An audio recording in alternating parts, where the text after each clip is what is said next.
back to Marika's Catalog, where we are creating a life we love by being heavy on the self-love. Conscious acts of self-love over here, okay? I'm your self-love bestie, Marika, and I'm so glad you're here. Let's level up, friends. Let's get it. So today we are discussing the 5 things that you'll need to begin creating a life that you love and to just level up and be a better you.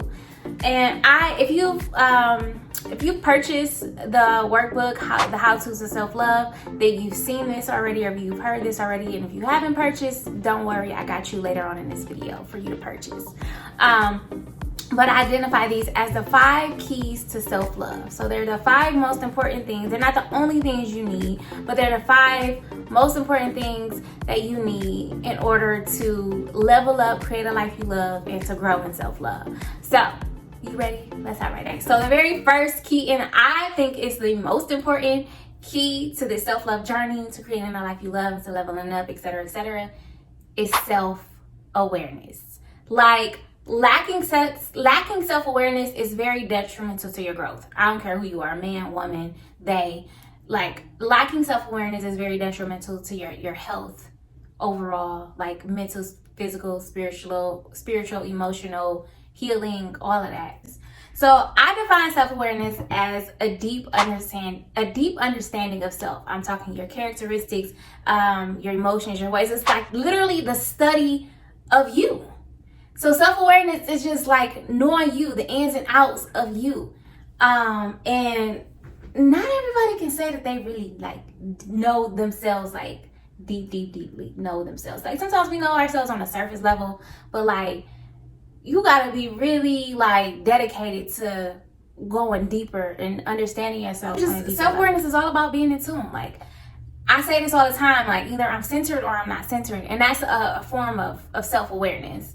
So self-awareness is just knowing who you are, the ins and outs of you. So an example of self-awareness is where people say things like, I'm not centered, or something's off. Like that's a form of self-awareness. So you might catch yourself saying it without even knowing it. Like I think we practice self-awareness sometimes without even knowing it. Like when we say things like, I'm off, or something's off with me right now. Like that's a form of self-awareness. And so the more you pay attention to yourself and notice when things are off, or you might be slipping into like a dark cycle, or a dark hole, or even if you on a high level, like you just, ooh, I feel good today. Like that's a form of self-awareness. And one of my some self-awareness questions are like, why am I feeling like this, or what triggered this emotion, or what triggered my mood. And one of my favorites, and I use it almost daily, is what do I need in this moment? I've gotten so in the habit of asking myself this question, and you have to get in. You find your question. You can use that, what do I need in this moment, or find your own thing. Like it's really up to you. I'm not saying that this is what you have to ask yourself every time, but I'm just giving you an example of what I use in my life. And ask yourself the questions like, what do I need in this moment? If you're off, if you're feeling weird, if you feeling down, like ask yourself, what do I need in this moment? And the more you ask yourself that question, it'll become a habit, and you'll begin to practice self-awareness and notice when you need something or what you don't need, etc. So number 1, self-awareness. That's the major key, okay? That's the major key. Now the second key is, I think it's the second most important. It follows behind self-awareness, and that is self-acceptance. Okay? So self-acceptance, I define self-acceptance as complete affirmation of who you are, flaws and all. It's accepting the good and the bad. Well, I don't like to say bad, because I think that our flaws are just as beautiful as the things that we deem as perfect about ourselves, if you will. But self-acceptance is accepting who you are. I think it goes self-awareness, like you're aware of who you are, the way you're designed inside and out, and why you're designed that way. And then you accept that. Like you accept certain things, or you change certain things, because some things are learned habits. Some things about ourselves are learned habits, and they may not be healthy for the new us, like the leveled up us.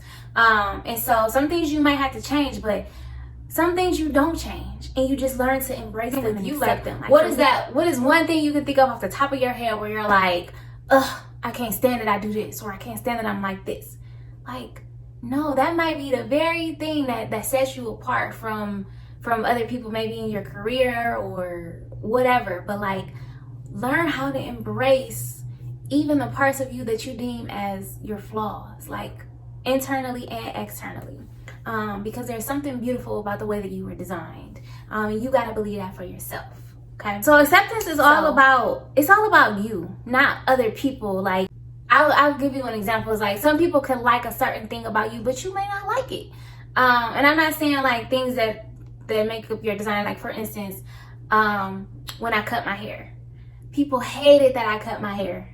Okay, because I had like really long hair. For those of you who don't know me, but I had really long hair, and like my family had a fit. Like, they still don't like my hair. They're glad that it's like finally growing back out. But at first I was like, I'm growing it back out so I can get braids, and then I'm gonna cut it back off. Because I didn't care that other people didn't like the fact that I cut my hair, because I was doing what was making me happy. I accepted the fact that I cut my hair. I accepted the fact that I was bald headed. And I embraced that about me. So self-acceptance is all about you. Like, you have to be comfortable with you, and you have to accept you, and you have to love you before anybody else. Like, yes, we need to be surrounded by people who love us, but ultimately, you need to love and accept you as well.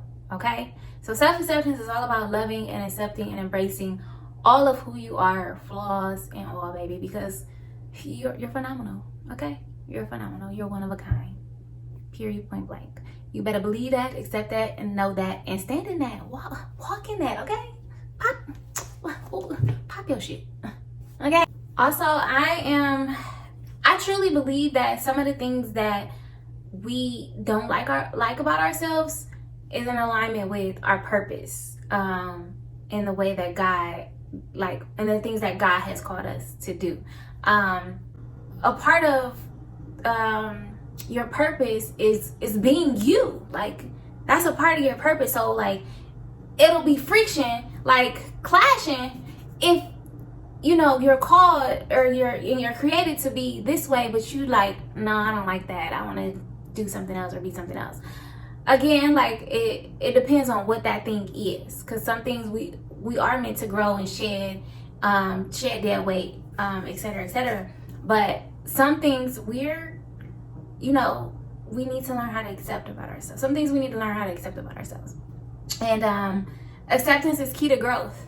Like, in order to go to a higher level, like, you got to embrace all of who you are and accept all of who you are in order to get to that next level, because there are parts of you that you need for that next level. And so that's self-acceptance, y'all. That's self-acceptance.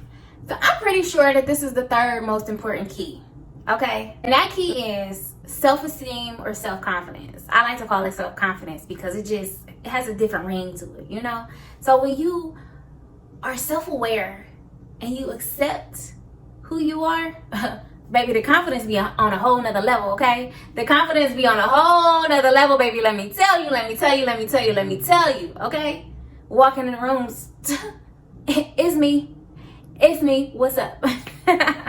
Even the way you talk, the way you walk, the way you carry yourself, it's just like, it's a whole different level once you begin to accept who you are and you're aware of who you are. Can't nobody tell you nothing. But here's the catch with self-esteem and self-confidence is you can't be concerned about what others think or say about you. Like, that will rob you of your confidence. I'm telling you now. Like, you can't focus on or worry about what people think about you, what people are saying. So self-esteem is your thoughts, feelings, perceptions about yourself and your value. It has everything to do with how you feel about your reflection. Like, when you look in the mirror, what do you see? What do you feel about yourself? And be honest with yourself. And if it's some things that you don't have positive feelings about yourself, that's when that's self-awareness. And okay, I got some work to do. And I remember, y'all, like, I remember looking in the mirror and not liking what I saw physically, like And even emotionally, like they say that the eyes is like the key to the soul or something like that. But even looking myself in the eyes in the mirror, I'm like, I saw my soul and I didn't like it. Like I didn't like it at all. So self-confidence, y'all, like it comes with the other two, because it's like it's hard to be confident when you don't like what you see, you don't accept what you see or who you are, and if you're not aware of who you are, you'll walk around believing, what other people think about you, or being who other people say you are, as opposed to identifying yourself for yourself, and being who you are because you know who you are, and not because of who people told you to be. And now, if you do this mirror activity, if you decide to do this mirror activity, and I really hope you do, really be honest with yourself. And it's okay. It is okay if you don't like what you see when you look in the mirror. Like, it's okay. But just know you have work to do. And I challenge you to actually do the work so that you do like what you see in the mirror. Because, baby, listen, it took work, okay? I started working out. I changed my eating habits. I did research. I started going to therapy. I started journaling, praying, reading. Like, it takes work to get to a place where you're like, it takes work to go from a place of, I don't like what I see when I look in the mirror, to I love what I see when I look in the mirror. And that's internally and externally, okay? But just know it's okay. It's okay. And if you like what you see in the mirror, great, okay? Keep liking, keep loving on you, baby, okay? And so the value you place on yourself influences how you show up. So I'm gonna say that again. The value you place on yourself influences how you show up in life, and that aligns with your confidence. Like, if you know you the shit, you gonna walk into a room. Every room you walk into, head high, shoulders back, like pep in your step. Like, I know who I am, and I value who I am, and I love who I am. That's gonna radiate throughout every room that you walk in. But if you don't, that's gonna radiate too. Like, posture might be all wrong, head down, not smiling. Like, that will radiate too. Okay? And there's always fake it till you make it. Okay? Because I've learned that people don't really be knowing unless you make it extremely obvious that you don't like what you see when you look in the mirror. But it ain't nobody's business, okay? It ain't nobody's business. It's between you and you. It's you versus you. And so your confidence impacts like how you show up in your relationships, your friendships, at work. Like, even when I say self-love impacts every area of our lives, and I think Diddy had posted this, like, self-love impacts all of the other loves. And it's true. Like, the love that you have for yourself, or the lack thereof, it impacts every other area of your lives. Like, every other area. And so, like, it's really deep, and we will dive deeper into these topics. But if you're ready to start this journey now, I highly encourage you to grab the How To's of Self-Love, or I'll put it here, the How To's of Self-Love workbook, and get started. And if you have questions, feel free to DM me or email me or comment on this video.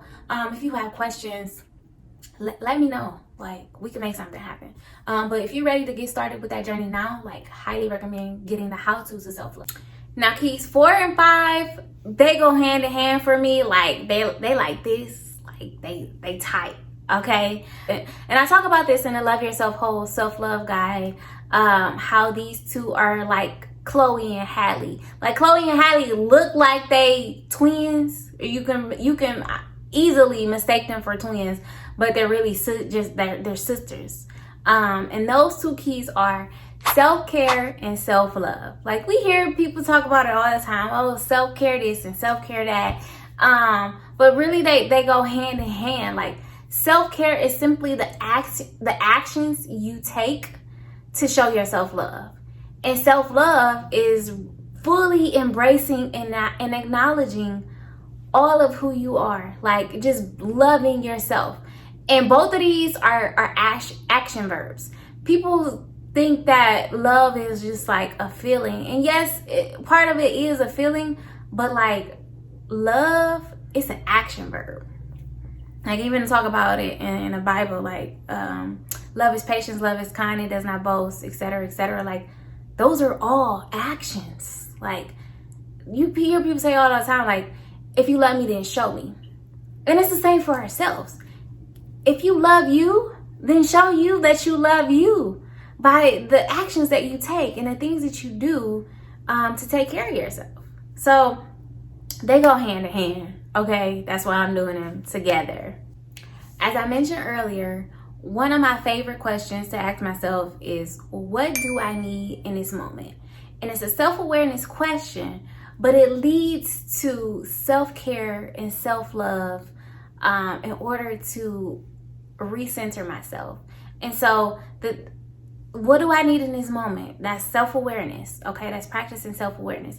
And then the things that I need in that moment and me following through with those, that's self-care and self-love. It's because I'm doing what I need to do to take care of myself, self-care, and I'm taking action. That's love. We talked about this. Love is an action verb. That's love. So, you see how they all just come together? You see how they all come together? Like, we're gonna talk more about it. We're gonna dive deeper into these things. But I just needed to like give y'all those 5 keys real quick. The lighting changed on me real quick. I gotta start filming earlier today.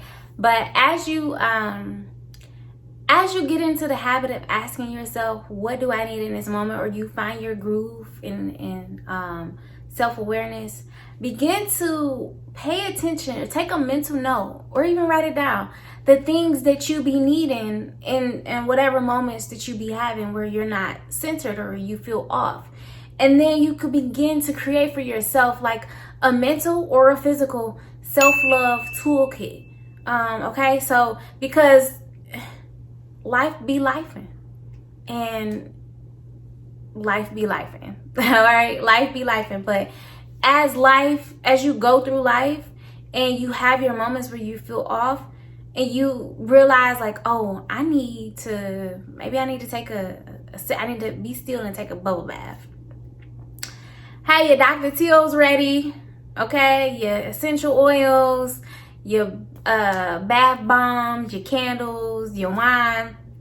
Have everything you already need in the house so that when you do need those things, you can just go grab them. I need to journal.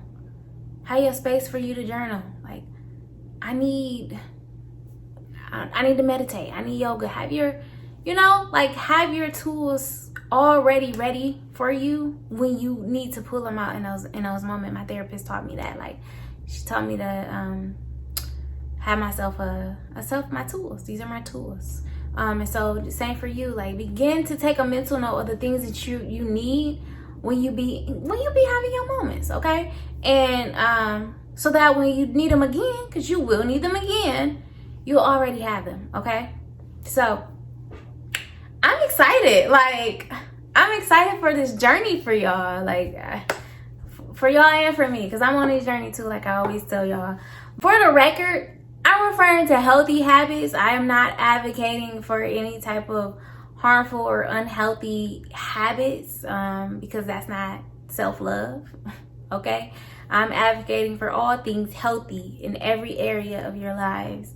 I had to put that out there because that's important. All right, let's recap. So the 5 key things that you need in your life in order to create a life you love and to level up and become a better you are: number 1, the number 1 key on this self-love journey is self-awareness. Number 2, self-acceptance. Number 3, self-confidence. Number 4 and 5, self-care and self-love. In that order. In that order. That's the order of importance, in my opinion. So if you're ready to get started on this journey, I already mentioned them before. The how-tos of self-love and love yourself whole are 2 of the workbooks and self-love guides that you can grab at the link in this description in order to get started. I highly recommend the how-tos of self-love because the how-tos of self-love has steps that you can actually take and things you can actually do in this moment. If you are new to this self-love journey, I recommend Love Yourself Whole, because there's more storytelling. There are some challenges in there for you to do and some action steps that you can take as well. But the How To Self-Love is like you really doing like the work, like the mirror activity that's in the How To Self-Love workbook. But you can grab both of those at the link in the description. If you haven't done so already, subscribe to the channel and follow me on TikTok, because that's where I post most of the content on TikTok and YouTube. And invite a friend to the channel, invite a friend to TikTok, because listen, we creating the life we love, we leveling up, and we get into it, okay? We get into the bag in every area. I'm not just talking about money, we get into that bag too, but in every area, we coming healthy, okay? We coming healthy in all areas, okay? We coming healthy. But that's it, y'all. As always, I'm sending you love and light, love and light, love and light on this journey. Feel free to DM me if you have questions or things that you want to talk about. Please share them in the comments. Show your girl some love, okay? All right, y'all. Sending you love and light. I'm out. Peace.